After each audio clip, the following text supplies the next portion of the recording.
बोलिए श्री सदगुरुदेव की जय। सदगुरु श्री कबीर साहिब की जय। विश्व वंदनीय संत सम्राट बंदी छोर सदगुरु श्री कबीर साहब जी, मेरे हृदय मंदिर के आराध्य परम पूज्य सदगुरु श्री महान साहब जी, पूजा के योग्य सभी संत समाज, मैं चरण कमलों में सिर झुका के तेरे बार बंदी करता हूँ। बोलिए श्री सदगुरुदेव की जय। महापुरुषों ने कहा है, समय समय की बात समय पे बरसे पानी। समय पे पड़ता है, समय समय की बात समय को परखे ज्ञानी, और समय पे पड़ती धूप समय पे बरसे पानी। समय समय के ढंग और समय पे बेटी बाप घर, तो समय पिया के संग। सदगुरु श्री कबीर साहब जी कहते हैं कि समय आपका इंतजार नहीं करेगा, आपको ही इंतजार करना पड़ेगा। रेलवे स्टेशन पे जब गाड़ी आती है तो इंतजार हमको करना पड़ता है, पहले पहुंचना पड़ता है। गाड़ी आपका इंतजार नहीं करेगी, लेकिन आपको ध्यान रखना पड़ेगा गाड़ी जल्दी है कि लेट है कि क्या है कि कहां पर है, तो आप पकड़ सकते हो। और जरा भी गाफिली करी, गाड़ी निकल जाएगी। जो चूक जाते हैं उनका फिर कोई ठिकाना नहीं। ठीक इसी प्रकार से मनुष्य जन्म में आकर के, और जो चूक गया, अपने आप को भूल गया, निस्वरूप को नहीं जान पाया, जड़ चेतन मिश्रित ज्ञान में फंस गया, आत्म ज्ञान ब्रह्म ज्ञान इसमें यदि फंस गया तो फिर नहीं निकल पाएगा। क्योंकि निकलने का फिर कोई सवाल ही नहीं उठता है, क्योंकि उसने जड़ चेतन मिश्रित मान लिया ना, बराबर मान लिया। वृक्षों में भी जीव मान लिया, मनुष्य पशु पक्षी कहानी में तो माना ही, मनुष्य पशु पक्षी और उसमें खानी। इसी प्रकार से वृक्षों में भी जीव मान लिया, जो 18 भार वनस्पति है इसमें भी जीव मान लिया। अब बताओ इनको पारक ज्ञान कहां से हो गया? होगा ही नहीं, कोई सवाल ही नहीं है, क्योंकि बराबर मान लिया ना। नदियों में ताल पोखरों में वृक्षों में सब में बराबर है। इसलिए सदगुरु श्री कबीर साहब जी कहते हैं कि इन लोगों को सदगुरु नहीं मिले, इन लोगों को झूठ बोलने वाले मिले, है ना। गीता में भी कृष्ण ने ज्ञान तो बहुत वहां का और खूब समझाया, लेकिन उसके अनुसार न चले और न अपने भक्तों को चलने दिया। स्वयं मारते रहे और मरवाने की सलाह भी देते रहे, स्वयं धोखा करते रहे और धोखा करने की सलाह भी देते रहे। उन्होंने भी जड़ चेतन में सत्य माना, और ये भी कहा ना आत्मा न सड़ता है, न गलता है, न मरता है। आत्मा नए वस्त्र, जैसे नए वस्त्र पहनते हैं पुरानों को उतार देते हैं, इसी प्रकार ये आत्मा नया शरीर धारण करता है, ऐसे भी कहे। और ओत पोत भरा हुआ भी कहे। इनकी वाणी साफ नहीं, इसलिए सदगुरु श्री कबीर साहब ने कहा है कि इन लोगों को सदगुरु नहीं मिले। और सदगुरु होते तो हम भी मानने में पीछे क्यों रहते? यदि उन लोगों में कोई सदगुरु होते तो हम मानने में पीछे नहीं रहते। कोई सदगुरु नहीं हुए, सत्य बोलने वाले हुए ही नहीं, है ना। अपनी नारियों के साथ में तो जो नियम कायदा कानून से रहे तो रहे, दूसरे की नारियों के साथ में भी विचार करते रहे, है ना। और पकड़े जाने पर भी छोड़े नहीं, किसी ने किसी का हटा माना ही नहीं, कोई काऊ का हटा न मान। आपो या मुरादी, और अपने अपने आप मुख्तियार बन के बैठ गए, श्रेष्ठ बन के बैठ गए। ब्रह्मा कहते थे मैं श्रेष्ठ हूं, विष्णु कहते थे मैं श्रेष्ठ हूं, महादेव कहते थे मैं श्रेष्ठ हूं। और आज भी देखो जितने छली कपटी लोग हैं वो अपने को श्रेष्ठ ही बताते हैं। अपने को ऊंचा दिखाना चाहते, दूसरों को नीचा दिखाना चाहते। तो साहब कहते हैं कि जब तक आप दूसरों को नीचा दिखाते रहोगे और स्वयं अपनी आदत को नहीं बदलोगे, अपने विचारों को ठीक नहीं करोगे, जड़ चेतन का ज्ञान आपको सही होगा ही नहीं, तब तक आप कैसे न्याय कर सकते हो? न्याय वो ही कर सकता है जो चारों तरफ से साफ हो, ना ऊपर कोई माना हो कल्पना करके, ना कोई नीचे माना हो, ना दाएं ना बाएं। जिसकी चारों रास्ताएं साफ हों वो न्याय कर सकता है। और जिसे निस्वरूप का ज्ञान हो गया वो न्याय कर सकता है। और जो आत्म ज्ञान में पड़ गया, ब्रह्म ज्ञान में पड़ गया, ईश्वर खुदा अल्लाह ताला की मानंद में फंस गया, भूत चुड़ैलें तंत्र मंत्र जादू टोना में फंस गया, वो न्याय नहीं कर पाएगा। या जातवाद में फंस गया, या देश पक्ष में फंस गया, मित्र पक्ष में फंस गया, वो फिर न्याय नहीं करेगा। न्याय तो वही कर सकता है वो किसी भी प्रकार के पक्ष में ना हो, सभी प्रकार के पक्ष को हटाए दे, वो न्याय कर सकता है। न्यायाधीश वही हो सकता है। और जरा भी यदि कसर रही न्याय करने में, पक्ष आ गया, तो समझ लो कि उसका जीवन बिगड़ जाएगा। है? जीवन बिगड़ गया धोखे में। निस्वरूप को जाना नहीं, अपने को आप भूल गया, दुनिया में भ्रमता डोला, सतवादियों ने सत बात गई, उनको हृदय में नहीं तोला, भूल गया अपने आप को, इसलिए तो भटका है। भटका खाता रहा, जहां तहां जाता रहा, मांस खाता रहा, अंडा खाता रहा, शराब पीता रहा। सत्यवादियों ने निर्णय की बात कही, उसमें दखल देता रहा, माना नहीं बात न्याय की, धोखे में जीवन खोता रहा। न्याय की बात माना ही नहीं, धोखे में जीवन खोया। जो ब्रह्म ज्ञान आत्म ज्ञान पहले से चलता रहा, उसी में फंस करके जीवन बर्बाद करता रहा। पारख ज्ञान, निस्वरूप का ज्ञान बताया सदगुरु श्री कबीर साहब ने, उसको ठुकरा करके वेदांत मत में छाया रहा। जब तक पक्ष नहीं छूटेगा तब तक ठीक न्याय कर ही नहीं सकता है। कितना भी उसे सम्मान दो, उसको सोने के सिंहासन पे क्यों नहीं बैठा दो, लेकिन जो पक्षपाती है वो तो पक्ष करेगा ही करेगा, चूकेगा नहीं। अब आप मच्छर हैं, मच्छर, और मच्छरों का पालन करो, है ना, कब डिब्बा में भर लो, खूब पालन करो कि अब ये हमारे पालतू हो गए, अब हमको नहीं काटेंगे। और मच्छरदानी लगा लो और अपने ऊपर सबको खोल लो मच्छर कि अब तो हमारे साथ सोएंगे, अब मच्छर नहीं काटेंगे। इतने डंक चबाएंगे सारे खूनों को चूस लेंगे, है ना, कितना पाल।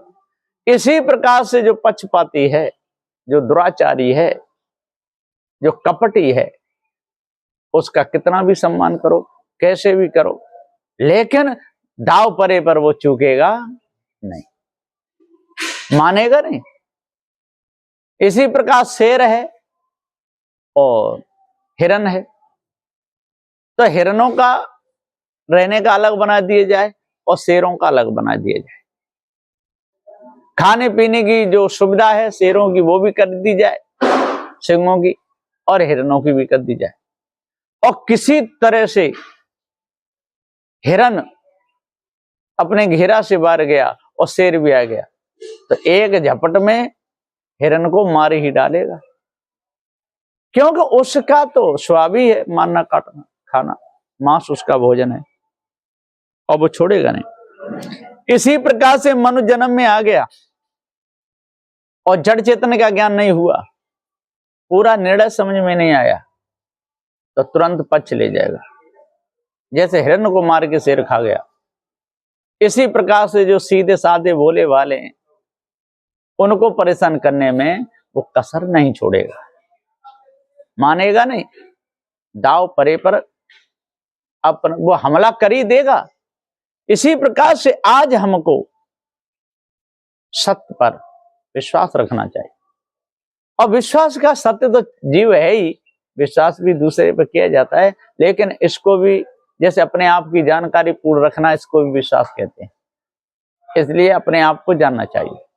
जिसने अपने आप को जाना उसने सब कुछ जाना, जिसने जड़ चेतन के भेद को जाना उसने सब कुछ जाना, जिसने झूठी मानंदी त्याग दी उसने सब कुछ जाना, जिसने खान पान सुधार लिया उसने सब कुछ जाना, जिसने देवी देवता तंत्र मंत्र धोखा जितना छाया है सारे संसार में उसको त्याग दिया, तो समझो उसने सब कुछ जाना। और यदि नहीं त्याग पाया, पैसे वाला भी हो गया, उसने कोठी बंगले भी बना लिए, मित्र या दोस्त भी बहुत बढ़ा लिए, खूब खाता खिलाता है, लेकिन उसने निज स्वरूप को नहीं जाना, तो कुछ भी नहीं जाना। उन्होंने खाक नहीं जाना, वृथा भूभार होते हैं। इसलिए वेदों की मानंदी अपने अनुसार है, शास्त्रों की मानंदी अपने अनुसार है, पुराणों की मानंदी अपने अनुसार है, कुरान बाइबल इनकी मानंदी अपने अनुसार है। और जो सदगुरु श्री कबीर साहब जी की जो मानंदी है, ये मानंदी मानंदी नहीं, ये तो निर्णय की हुई, सिद्ध की हुई, बिल्कुल यथार्थ ज्ञान सिद्ध किया हुआ वाणी है, बिल्कुल सिद्ध की हुई। क्योंकि जड़ और चेतन दो पदार्थ हैं। जड़ में ये चारों तत्व प्रत्यक्ष दिख रहे हैं, और जनैया चेतन जी प्रत्यक्ष है। जीव वस्तु है तब तो ज्ञान है, यदि जीव अवस्तु होता तो अवस्तु में ज्ञान होता ही नहीं। ज्ञान तो वस्तु में होता है, अवस्तु में नहीं होता। इसलिए और जड़ में भी नहीं होता, अवस्तु में तो ज्ञान होता ही नहीं, वो तो कोई वस्तु ही नहीं। और जड़ है तो जड़ में भी ज्ञान नहीं होता है ना। पृथ्वी जल वायु अग्नि में ज्ञान नहीं है। और जितने पुतले बना दिए जाते हैं मनुष्यों के द्वारा, उनमें भी ज्ञान नहीं है। और देखो जी, मोबाइल भी बनाया है मनुष्यों के द्वारा, इसमें ज्ञान नहीं है, ये तो यंत्र है, काम कर रहा है जीव के द्वारा। इसी प्रकार से जो मोबाइलों पे आजकल बना लेते हैं ना, अलग अलग नाटक बना देते हैं, किसी बंदर जैसा बना दे, बंदर उपदेश कर रहा है, देखा होगा एआई के द्वारा, ये सब बना देते। वो जड़ है, वो चेतन नहीं है। मैंने भी एक बार पूछा था, आपका नाम क्या है, आपका नाम क्या है, आप कहां रहते हो? तो वो बोला कि मैं एक मशीनरी हूं, मनुष्य बनाई हुई, मैं कोई जीव नहीं हूं, मेरे में तो मनुष्यों ने जैसा भर दिया तैसा मैं बोलता हूं। इसलिए ये सब जड़ पदार्थ हैं। और लोग कह रहे हैं कि देखो, उसे कुछ भी पूछो मोबाइल पे,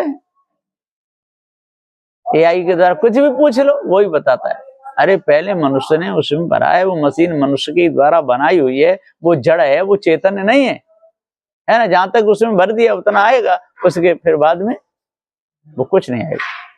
जैसे गाड़ी में चलते हैं और लोकेशन मंगाते हैं, उससे रास्ता का पता चलता है, और लोकेशन ही गड़बड़ हो गया तो फिर नहीं पहुंच पाएंगे, फिर पूछ के पहुंच पाएंगे, कोई मनुष्य मिले उसको पूछेंगे, है।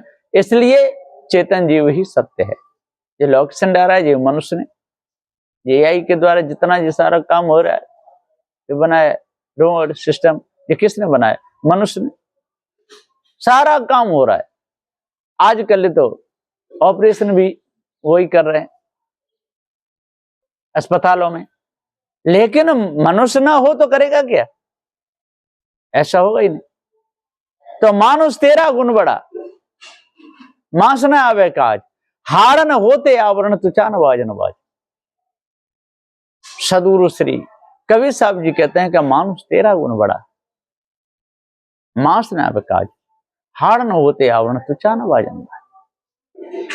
इसलिए अपने आप को अच्छे प्रकार से नहीं जानोगे तब तक आप इस हाड़ चाम के पुतले को ही देख देख कर खुश होते रहोगे, है ना। खूब खुश हो गए, लाल पीला काला चश्मा लगा करके, कुर्ता पजामा टाई लगा करके खूब खुश होते रहोगे। कहते देखो मेरे ऊँट कितने अच्छे लग रहे हैं, मोछ कितनी अच्छी लग रही है, मैं हंसता हूं तो दांत मेरे कितने अच्छे हैं, हाथ पैर मेरे अच्छे हैं, इस पे देखो बुढ़ापा आ गया, मैं अभी जवान का जवान ही।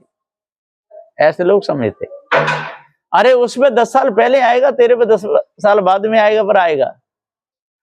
प्रकृति अपना काम करेगी, है ना। वो जड़ है, तू चेतन है, और शरीर जड़ है, तू चेतन है। और जड़ को देख देख करके मग्न होता है, खुश होता है, अपने आप को जानता नहीं। अपने हाथों से बनाई हुई मशीनरी को ही बड़ा मान कर उनकी पूजा करने लगता है ना। जो गाड़ी खरीद के लाते हैं ना, नई गाड़ी खरीद के लाते हैं, तो लोग पूजा करते हैं, मोटरसाइकिल लावे, कुछ भी लावे। अब उनको ये पूछो कि वो किसने बनाई, मनुष्य ने बनाई, है ना। बिगड़ जाए तो मनुष्य उसकी चेकिंग करता है, मनुष्य दुकान पे ले जाता है, कारीगर बड़े से बड़े कारीगर को बुला करके बुलाता तो मनुष्य तो आएगा। लेकिन अपनी ही कारीगरी की पूजा मनुष्य स्वयं करने लगता है।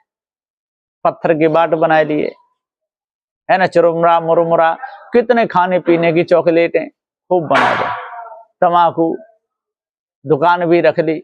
सुबह जाता है, शटर ऊंचा करता है और दंडवत प्रणाम करता है वह दुकान को, वह सौदा को, नाक रगड़ देता है कोई कोई। और फिर जाकर के फिर अगरबत्ती जोड़ेगा, धूप बत्ती करेगा, वहां ठाकुर जी पीतल के रख ले, उसको धोएगा और धो के रख करके वहां ऐसे हिलाता डोलेगा। हाँ, अगरबत्ती को जला करके हिला देना, अंदर कर देना, उसमें नहीं। उसमें तो क्या है कि धुआं से जो वैसे कीट पतंग होते हैं वो भाग जाते हैं, वातावरण शुद्ध होता है। वो तो वहां तक तो ठीक है, लेकिन वो देवतन को खुश करते हैं, है ना।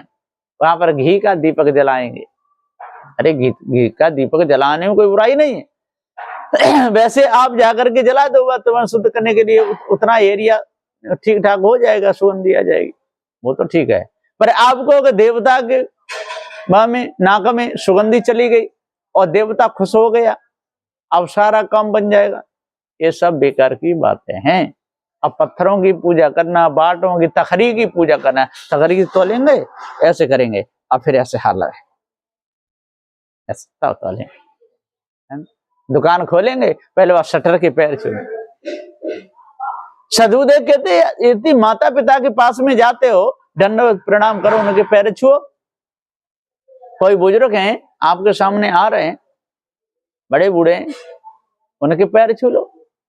वहां पर ये मन देखो ये कौन है क्या है, लेकिन लोग क्या देखते हैं मालूम है, किसी जाने कौन होगा, है ना। तिलक लगा हुआ है, चोटी में गांठ लगी हुई है, अब पंडित जी है तो दौड़ के छू लेंगे, पंडित जी पाए लागे, और भी छत्री वैश्य तक छू लेंगे।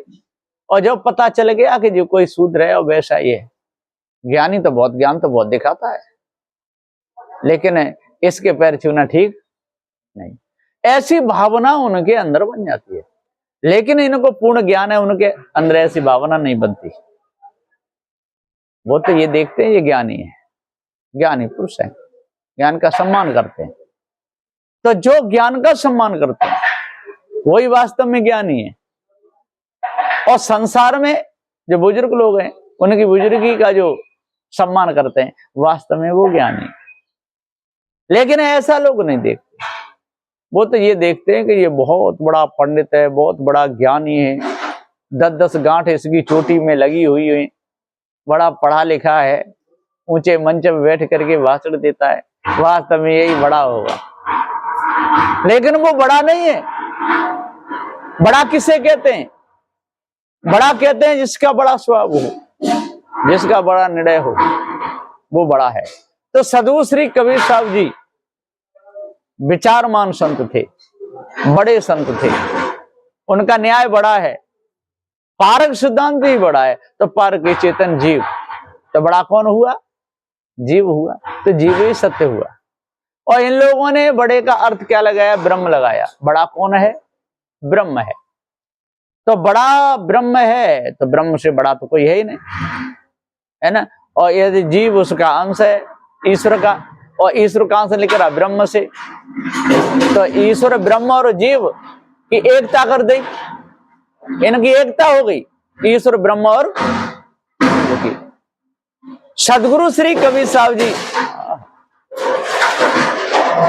सदगुरु श्री कबीर साहब जी विचार करके और पुकार करके कहते हैं कि भैया जिसको आपने बड़ा माना, ब्रह्म को बड़ा माना, तो बड़े जैसा तो कोई निर्णय है नहीं, अर्थ में भी बड़ा नहीं आता है, तो अर्थ में बड़ा चेतन जीव ही आता है, तो जीव ही बड़ा है, चेतन जीव ही बड़ा है, ब्रह्म कोई वस्तु नहीं। लेकिन इन्होंने व्याख्या तो की बड़े की, और करके फिर बोले कि अब ब्रह्म है, निर्गुण है, निराकार है, अगम है, अपार है, चित्तमन बुद्धि वाणी से परे है, तो फिर क्या बड़ा किसको मानो, जीव को, तो जीव ही ब्रह्म है। ये धोखा हो गया, ये उनकी बुद्धि भ्रमित हो गई कि जीव को ही ब्रह्म कहने लगे, जीव को ही आत्मा कहने लगे, जीव को ही परमात्मा कहने लगे, जीव को ही ईश्वर कहने लगे, जीव को ही भगवान कहने लगे। ये उनकी बुद्धि सिरक गई है। अब जीव को भगवान कहने लगे, किस आधार से कहे? जीव तो केवल जनैया है, जानता है, यदि कोई कसर दिखती है और जिस विषय का जानकार है तो बता देता है, पर जैसे भगवान की कल्पना की तैसा जीव है क्या? जैसे ब्रह्म की कल्पना की वैसा जीव है, जैसे आत्मा की कल्पना की वैसा जीव है क्या? तो जड़ और चेतन दो पदार्थ हैं, है ना, एक ही जीव सब में नहीं है। और ईश्वर की व्याख्या क्या है? एक ही ईश्वर सब में है। आत्मा की व्याख्या क्या? एक ही आत्मा सब में है। भगवान की व्याख्या एक ही भगवान सब में है, वही पूरे विश्व को चला रहा है, एक सत्ता है ना, वही सर्व मान्य है। ऐसा कह कह के लोग धोखे में डालते हैं। हाँ, जल की जो सत्ता है वो सर्व मान्य है, पृथ्वी की सत्ता सर्व मान्य है, अग्नि की सत्ता सर्व मान्य है, वायु की सत्ता सर्व मान्य है, और चेतन जीव ज्ञान स्वरूप है। ये कह सकते हैं सारे जीव ज्ञान स्वरूप है, एक ही जीव सर्व मान्य सब में है, ऐसा नहीं, सब जीव अलग अलग है, व्यापक नाम की कोई चीज नहीं, जीव एक देशी है।